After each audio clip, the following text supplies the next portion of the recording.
സമുദായത്തിന്റെ ഏതെങ്കിലും ഒരു ഡ്യൂട്ടി നേതാവ് സൂക്ഷിച്ചു നോക്കിയാൽ അടിവസ്ത്രത്തിൽ മൂളുന്ന മന്ത്രി താൻ നോക്കിക്കോ.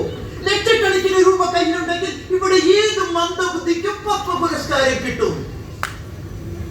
എടോ, ഈ സമുദായവും മതക്കാരും ഒക്കെ ചേർന്ന് ഇവിടെ ഒരു കീഴ് കമ്മിറ്റി ഉണ്ടാക്കും. പൊളിറ്റിക്സും എത്തിക്സും പ്രത്യയശാസ്ത്രമൊക്കെ തട്ടിൽ പുറത്തു വെച്ച ചുക്കുപോലിരിക്കും. പിന്നെ മാധ്യമങ്ങളിലും ചാനൽ ചർച്ചകളിലും ഒരു തെരുവിന് ചൂരിനൊടുത്ത് ഉപയോഗിക്കും. ബാക്കിയൊക്കെ മത നേതാക്കൾ നോക്കിക്കൊള്ളും. താണ്ട് കിടക്കണം. എന്റെ പൊന്നു ഉച്ച, ഈ മന്ത്രിയെ കണ്ടിട്ടാണ് കൊച്ചു പുസ്തകം എഴുതിയത്. ഞാൻ ലക്ഷക്കണക്കിന് കോപ്പി വെച്ചടിച്ചതും ഈ മന്ത്രി പുങ്കവൻ വന്ന് മലമറിച്ച് കളയുമെന്ന് കരുതിയിട്ടാണോ? നാളെ വൈകുന്നേരം 5 മണി എന്നൊരു സമയമുണ്ടെങ്കിൽ ആയിരക്കണക്കിന് വായനക്കാരെ സാക്ഷി നിർത്തി ഞാൻ എന്റെ പുസ്തകം പ്രകാശനം ചെയ്തിരിക്കും. പുറനാട് കലാപത്തിലെ ഇരയുടെ അനുഭവ കുറിപ്പുകൾ പ്രബുദ്ധ മലയാളികൾ വായിക്കട്ടെ, വായിച്ച് പഠിക്കട്ടെ.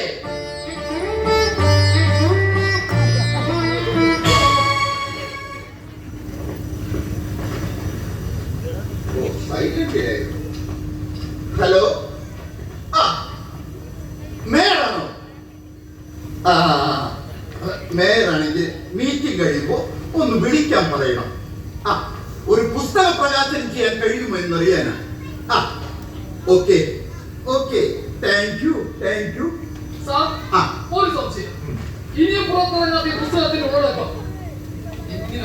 നമ്മുടെ ജോലികൾ പലരും പരസ്പരത്തിരുന്നല്ലേ ചെയ്യുന്നത്. എടുക്കാൻ കഴിയുന്ന വീട്ടമ്മമാർ പോലും ജോലി ചെയ്യുന്നുണ്ട്. അവരിൽ ആരെങ്കിലും ചെയ്ത പന്ന പരിപാടിയായിരിക്കും. മുന്നിലും പിന്നിലും ഞാൻ എന്താണ് എഴുതി വെച്ചിരിക്കുന്നതെന്ന് പറയാതെ ഇടയിൽ നിന്നെടുക്കാൻ പറഞ്ഞിരിക്കുന്നത്. ഒരുവരെയും ഞാൻ എഴുതി. ആ കലാപനാളുകളിൽ പള്ളിയിൽ നിന്നിരുന്ന ബാങ്കുവിളികൾ ബഹുദൈവ വിശ്വാസികളെ കൊല്ലാനുള്ള ആഹ്വാനമായിട്ടാണ് എനിക്ക് തോന്നിയതെന്ന് തൊട്ടടുത്ത വരിയിൽ തന്നെ ഞാൻ എഴുതിയിട്ടുണ്ട്. അതേ ബാങ്കുവിളികൾ ഭൂമിയുടെ മുമ്പ് ദൈവത്തോടുള്ള നിലവിളി കാരണത്തിന് വേണ്ടി യാചിക്കുന്നതുമാണ് എനിക്ക് തോന്നിയത്. പക്ഷെ അതൊന്നും പറയാതെ അവർക്ക് ആവശ്യമുള്ള നേരത്തെ മാത്രം പ്രയോഗിച്ചു മനഃപൂർവ്വം ഒരു കലാപം ഉണ്ടാക്കാൻ വേണ്ടി തന്നെ. അതൊന്നും എന്റെ പൊന്നു ഒറ്റ കൊച്ചൊഴിപ്പിക്കണ്ട. പുസ്തകം പുറത്തിറങ്ങിയാൽ പിന്നെ കൊച്ചു ഹാപ്പി അല്ലേ? ഒരു പുസ്തക പ്രകാശനം കൊണ്ട് മാത്രം ഞാൻ ഹാപ്പി ആവില്ല. കലാപങ്ങളില്ലാത്ത മനുഷ്യ സ്നേഹത്തോടെ കഴിയുന്ന ഒരു ലോക സ്വപ്നം കണ്ടുകൊണ്ടാണ് ഞാൻ ആ പുസ്തകം എഴുതിയത്. ആ പുസ്തകം തന്നെ മറ്റൊരു കലാപത്തിന് കാരണമായ അതെനിക്ക് വലിയ വേദനയാകും സാർ. പുസ്തകം പുറത്തിറങ്ങിയിട്ട് ബാക്കിയൊക്കെ നമുക്ക് പിന്നീട് നോക്കാം. അതല്ല സാർ, പിന്നെന്താ?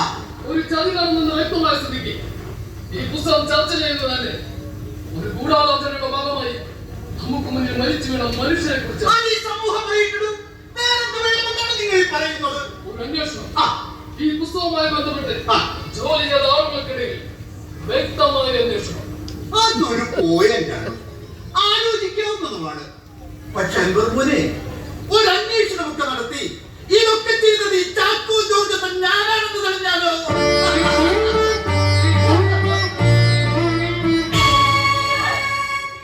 സാഹിത്യത്തിന്റെ ഡിക്ഷണറി വിവാദം എന്ന വാക്കിന് ഒരുപാട് അർത്ഥങ്ങളുണ്ട്.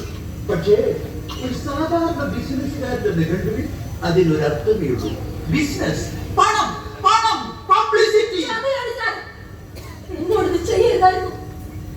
ഒരു കുഞ്ഞു പുസ്തകം പോലും എഴുതിയിട്ടില്ലാത്ത കൊച്ചിന്റെ ഈ പുസ്തകം ലക്ഷക്കണക്കിന് കോപ്പി അച്ചടിക്കണമെങ്കിൽ ഞാൻ എന്തെങ്കിലുമൊക്കെ ചെയ്യണ്ടായോ? കൊച്ചു സുഗതകുമാരിയോ മാധവിക്കുട്ടിയോ എംപിയോ ഒന്നും അല്ലല്ലോ. ലൈംഗിക തൊഴിലാളിയുടെ ആത്മകഥ, സന്യാസിനിയുടെ തുറന്നു പറച്ചിൽ, ഈ പുസ്തകങ്ങളൊക്കെ വിറ്റുപോകുന്നത് കണ്ടപ്പോഴാണ് ഈ പുസ്തകത്തിനും സ്കോപ്പ് ഉണ്ടെന്ന് എനിക്ക് തോന്നിയത്. വിവാദം കൂടി വന്നു ചേർന്നത് പുസ്തകം ചൂടപ്പം പോലെ വിറ്റുപോകും. വേണ്ട സർ, അങ്ങനെ ഒരു ഗുണം എനിക്ക് വേണ്ട.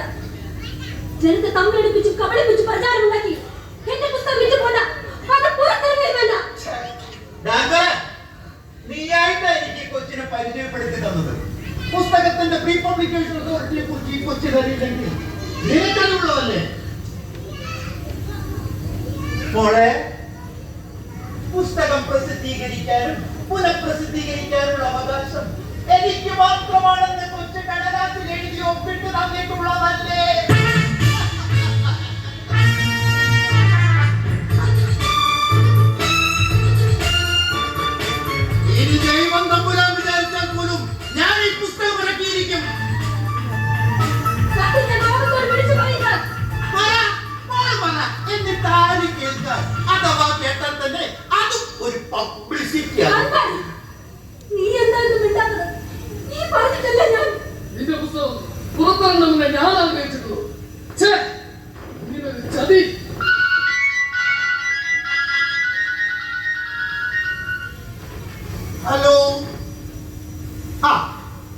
എനിക്ക് വല്ല സന്തോഷമുള്ള കാര്യമാണോ? ആണോ? എങ്കിലേ നാളത്തെ എല്ലാ പത്രങ്ങളുടെയും ഫ്രണ്ട് പേജിൽ തന്നെ പൊലിപ്പിക്കാൻ പറയണം. പിന്നെ ചാനലുകാരെ കാണാൻ മറക്കരുത്. Okay, thank U.